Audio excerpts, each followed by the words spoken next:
देखो अब हम देखने वाले एलएलपी के अंदर का ये इम्पोर्टेंट पॉइंट ऑडिट और फाइनेंशियल डिस्क्लोजर। ठीक है, अभी तक हमने देखे एलएलपी क्या है, फॉर्मेशन क्या है, इनकॉर्पोरेशन क्या है, इम्पोर्टेंट फीचर्स क्या है, हाइब्रिड किस चीज़ का बना हुआ है, पार्टनर्स मिनिमम मैक्सिमम कितने होने चाहिए, रिलेशन आपस में उनका कैसा होना चाहिए, उनकी लाइबिलिटी कहाँ से कहाँ तक चलती, इतना हमने अभी तक कवर करे। अब हम देख रहे हैं कि अगर हम इस तरीके के फॉर्म ऑफ ऑर्गेनाइजेशन की बात कर रहे हैं तो इस तरीके के फॉर्म ऑफ ऑर्गेनाइजेशन का एक बहुत इंपॉर्टेंट पॉइंट ये आता है कि उनके फाइनेंशियल स्टेटमेंट्स की क्या स्टेटस रहेंगी, किस तरीके से उनके अकाउंट्स बनेंगे, किस तरीके की उनकी ऑडिटिंग होंगी, कब उनको ऑडिट करवाना बहुत कंपलसरी हो जाएगा, किस तरीके से उनका इन्वेस्टिगेशन होगा, ऑडिटर कौन अपॉइंट करेंगे। ठीक है, ये सारी चीज़ें हम ये वाले वीडियो में देख रहे हैं। अभी देखो ये पूरी चीज़ें ऑडिट और फाइनेंशियल डिस्क्लोजर सेक्शन 33 एंड 35 में बताया हुआ है। ठीक है, मिनिमम और मैक्सिमम क्राइटेरियाज जो है सब इधर बताए हुए हैं। मैं रीड करते जा रही, साथ में तुम लोग भी रीड करो। LLP shall maintain the prescribed books of accounts relating to its affairs on cash or on accrual basis in accounting to double entry system of accounting। ये बेसिक रूल्स ऑफ अकाउंटिंग का है कि हम किस तरीके की accounting करना। तो अकाउंटिंग में हम कैश अकाउंटिंग करेंगे या accrual basis. I hope accounting concepts clear है, बट स्टिल मैं ये सोच के कि नहीं है क्लियर फिर से बता दे रही। कैश बेसिस यानी जो आ रहा है उस हिसाब से हम रिकॉर्ड करते जा रहे हैं, कैश ट्रांजैक्शन है। अक्रूवल बेसिस का मतलब क्या है, अकाउंट्स में हम वो चीज़ें भी रिकॉर्ड करते हैं जो अभी एक्चुअल में हुए नहीं, यानी जो आना बाकी है या जो देना बाकी है, अभी एक्चुअल प्रेजेंट में हुआ नहीं, करंट सेशन का है नहीं, करंट ईयर का है नहीं, स्टिल हम उसको रिकॉर्ड करते। मतलब हम उसको ये ईयर का जो है वो भले ही फ्यूचर में मिलने वाला है, बट ये ईयर में वो ड्यू हुआ था तो हम ये ईयर में उसको रिकॉर्ड कर लेंगे। इसको हम अक्रूवल बेसिस बोलते। Double entry accounting system clear है कि डबल एंट्री का मतलब ये है जो भी ट्रांजैक्शन हो रहे हैं उसके दो इफेक्ट होंगे, कहाँ से आ रहा है और कहाँ जा रहा है या कहाँ रिकॉर्ड हो रहा, इस तरीके से डबल एंट्री होगा। अब मैं इसकी डिटेल में नहीं समझा रही बिकॉज ये एक अकाउंटिंग कॉन्सेप्ट है और ये तुम लोग को ऑलरेडी ये लेवल पे क्लियर है। स्टिल मैं बता रही कि एलएलपी के जो डॉक्यूमेंट्स है वो अपनी मर्ज़ी से अपने हिसाब से सिंगल एंट्री या कैसा भी फ़ोन पे अपडेट कर रहे वैसा नहीं बनेगा। एलएलपी को प्रॉपर तरीके से अकाउंटिंग फॉलो करना पड़ेंगे और ये मेथड्स यूज़ करने पड़ेंगे।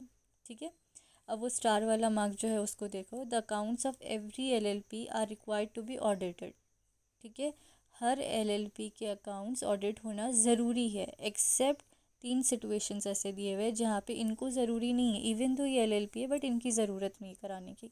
तो फर्स्ट सिचुएशन क्या है, when turnover does not exceeds ₹40 lakhs in any financial year. ठीक है, अब अगर किसी का फाइनेंशियल टर्नओवर जो है वो 40 लाख से कम है एलएलपी का, यानी वो स्मॉल स्केल इंडस्ट्रीज़ में कंसिडर किया जा रहा है और उनको ऑडिट कराने की ज़रूरत नहीं है। पूरे साल का टर्नओवर, ठीक है, टर्नओवर सेल से रिलेटेड रहता, अगर 40 से कम है, 40 लाख से कम है तो उनको ऑडिट की ज़रूरत नहीं है। दूसरा पॉइंट क्या है, कैपिटल कंट्रीब्यूशन जो है वहाँ पे पूरा मिला के, पूरे पार्टनर्स का मिला के 25 लाख से ज़्यादा नहीं है।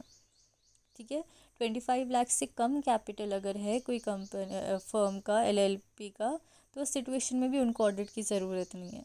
तीसरा, अगर सेंट्रल गवर्नमेंट ने कुछ एलएलपीज़ को एग्जम्पशन दिया हुआ है तो उनको भी ऑडिट की ज़रूरत नहीं है।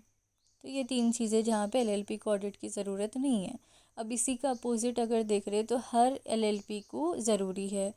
हर एलएलपी कब इंक्लूड होती है ऑडिट में, जब उनका या तो टर्नओवर 40 के ऊपर जा रहा है या उनका कैपिटल 25 के ऊपर जा रहा।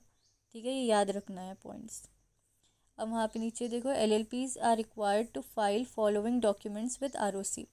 अकाउंटिंग से रिलेटेड ये पर्टिकुलर डॉक्यूमेंट्स है जो एक एलएलपी को ROC के पास लेके जाके सबमिट करना पड़ता।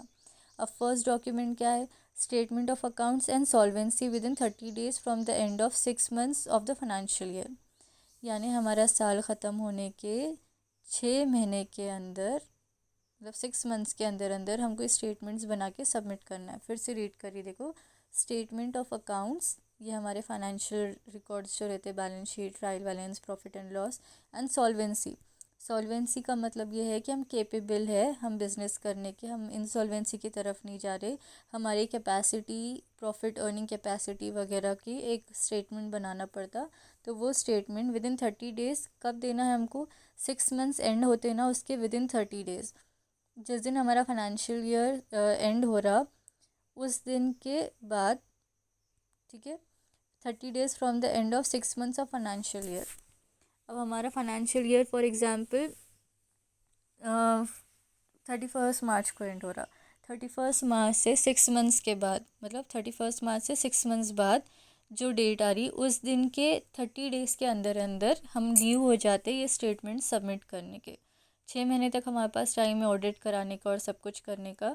6 मंथ्स के बाद हमको वो पूरे स्टेटमेंट्स रेडी करके जो एंड हो रहा 6 मंथ, फॉर एग्जांपल 31 जून या 30 जून, ठीक है, जस्ट एक रैंडम में एक नंबर ले रही, तो उस दिन के बाद 30 डेज़ यानी नेक्स्ट मंथ, यानी 7th वाला मंथ जो भी है तुम्हारा फाइनेंशियल ईयर एंड होने का, वो 7th मंथ ख़त्म होने से पहले तुमने ये चीज़ें सबमिट कर देना चाहिए। ठीक है। अब सेकंड पॉइंट देखो, annual returns with in 60 days from the end of the financial year.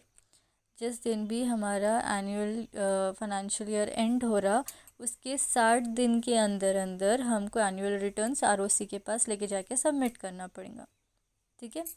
फिर लास्ट वाला पॉइंट है उसके अंदर कि जितने भी हमारे बुक्स ऑफ अकाउंट्स है हमको प्रिजर्व करना पड़ता कंपल्सरीली 8 ईयर्स के लिए। एलएलपी के जो भी फाइनेंशियल डॉक्यूमेंट्स है वो 8 ईयर्स तक प्रिजर्व होना चाहिए। ऑडिट में कभी भी उनको ज़रूरत पड़ रही हो किसी भी साल का वहाँ पे पूछ सकते हैं, तो प्रीवियस 8 ईयर्स सेफ होना चाहिए लॉ के हिसाब से कंपलसरी। और ये दूसरे कंपनीज़ के लिए भी है, सेम रूल है 8 ईयर्स का, वहाँ पे सेम रूल एलएलपी का भी है। ठीक है। अब हम लोग के सिलेबस के अलावा हमारी लाइफ से रिलेटेड इम्पोर्टेंट टॉपिक के ऑडिटर। ऑडिटर कौन हो सकता है, ऑडिटर कौन अपॉइंट कर सकता है, ऑडिटर कब तक काम करेंगे, ये सारी बातें। ठीक है। अब अगर याद होगा कंपनीज एक्ट के टाइम पे कंपनीज में ऑडिटर शेयर होल्डर्स अपॉइंट करते। ठीक है। Chartered accountant share holders appoint करते। कॉस्ट अकाउंटेंट वहाँ पे गवर्नमेंट ऑफ इंडिया अपॉइंट करती। ठीक है। अब यहाँ पे भी ऑडिट है, तो ज़्यादातर जब ऑडिट की बात हो रही, फाइनेंशियल ऑडिट की बात हो रही, तो नाम हमेशा चार्टर्ड अकाउंटेंट का आएगा। बट कॉस्ट अकाउंटेंट और कंपनी सेक्रेटरी भी कर सकते हैं, उनके पास भी राइट्स है। बट यहाँ पे हम सिर्फ चार्टर्ड अकाउंटेंट पढ़ेंगे। ठीक है। अब चार्टर्ड अकाउंटेंट क्वालिफाइड अकाउंटेंट है और qualified auditor to be audit है। ठीक है। यहाँ पे ऑडिट करने के लिए क्वालिफाइड एक चार्टर्ड अकाउंटेंट रहेगा। अब वहाँ पे इसको अपॉइंट कौन करेगा, तो इसको अपॉइंट यहाँ पे डेजिग्नेटेड मेंबर्स जो है एलएलपी के वो अपॉइंट करेंगे। वो मेन पर्सन्स है, वो रिस्पॉन्सिबल पर्सन्स है एलएलपी के फंक्शनिंग के लिए, तो उनके पास राइट और अथॉरिटी है कि वो वहाँ पे एक ऑडिटर अपॉइंट करे जब भी वो कंपलसरी ऑडिट के ब्रैकेट में आते। ठीक है। अब वहाँ पे जो बुलेटिन पॉइंट्स है उसको देखो। The designated partner may appoint an auditor at any time for the first financial year but before the end of the financial year. पहला साल है अगर हमारा, फॉर एग्जांपल हमारा 40 लाख के अबव टर्नओवर हो गई, ये फर्स्ट ईयर है, तो अब ये जो फर्स्ट ईयर है इसमें ज़रूरी नहीं कि तुम फर्स्ट मंथ सेकंड मंथ या एंड ऑफ उससे कभी भी इतने दिन का क्राइटेरिया और उतने दिन का क्राइटेरिया फर्स्ट में नहीं है। फर्स्ट में सिर्फ इतना बोल रहा है कि एक साल जो तुम्हारा टर्नओवर क्रॉस हो रहा है या जिस साल से तुम्हारे लिए कंपलसरी ऑडिट वहाँ पे केपेबल हो जा रहा है या तुम्हारे लिए वहाँ पे वो स्टेटस आ जा रहा है, तो उसमें तुम कभी भी एक ऑडिटर अपॉइंट कर सकते, लेकिन वो साल ख़त्म होने से पहले, साल ख़त्म होने के बाद नहीं। सेकंड पॉइंट में क्या बोल रहा है कि अब हम रेगुलर ऑडिट फर्म हो गए, मतलब रेगुलरली हमको ऑडिट करवाने की ज़रूरत हो रही, तो इस सिचुएशन में at least 30 days prior to the end of the financial year. हमारा फाइनेंशियल ईयर जब एंड हो रहा है उससे 30 दिन पहले, फाइनेंशियल ईयर एंड होने से 30 दिन पहले हमको ऑडिट कराना है। प्रायर यानी पहले। ठीक है। फाइनेंशियल ईयर एंड होने के बाद नहीं ऑडिट कराना है, पहले ही ऑडिट कराना है। सेकेंड लास्ट वहाँ पे पॉइंट देखो, to fill a casual vacancy in the office of auditor including in the case when the turnover और contribution of LLP exceeds the limit. यहाँ पे क्या बोल रहा है कि डेजिग्नेटेड ऑफिसर जो है हमारा, डेजिग्नेटेड पर्सन या पार्टनर जो है हमारा, तो उसको वहाँ पे अगर हमारा एक्सीड हो रहा कैपिटल या कंट्रीब्यूशन टर्नओवर, उस सिचुएशन में उसका काम है कि अगर हमारे पास हमारा ऑडिटर नहीं है जगह पे, या हमारे पास ऑडिटर अवेलेबल नहीं है, या हमारा auditor temporarily out of work है, या अभी हम उसको बुला नहीं सकते, उससे करा नहीं सकते, तो सिचुएशन में हम किसी और ऑडिटर को जल्दी से जल्दी अपॉइंट करना ज़रूरी है। किसको अपॉइंट करना है? डेजिग्नेटेड पार्टनर को। लास्ट वाला पॉइंट देखो, bullet point, to fill up the vacancy caused by removal of auditor. अगर हमने रिमूव कर दिए थे ऑडिटर को, तो भी उसकी जगह को फिल करना, दूसरा ऑडिटर अपॉइंट करना भी डेजिग्नेटेड पार्टनर का काम है।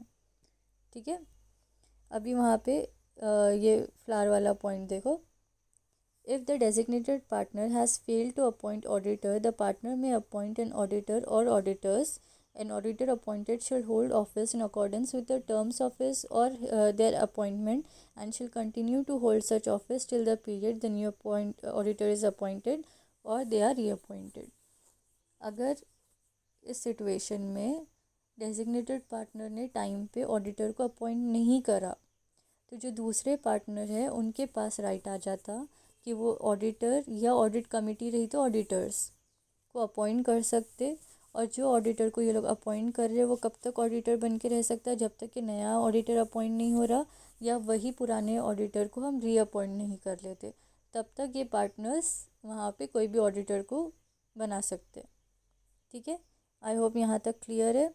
अब इसके बाद वाले वीडियो में हम assignment and transfer of partnership right और दूसरे सारी चीज़ें देखेंगे।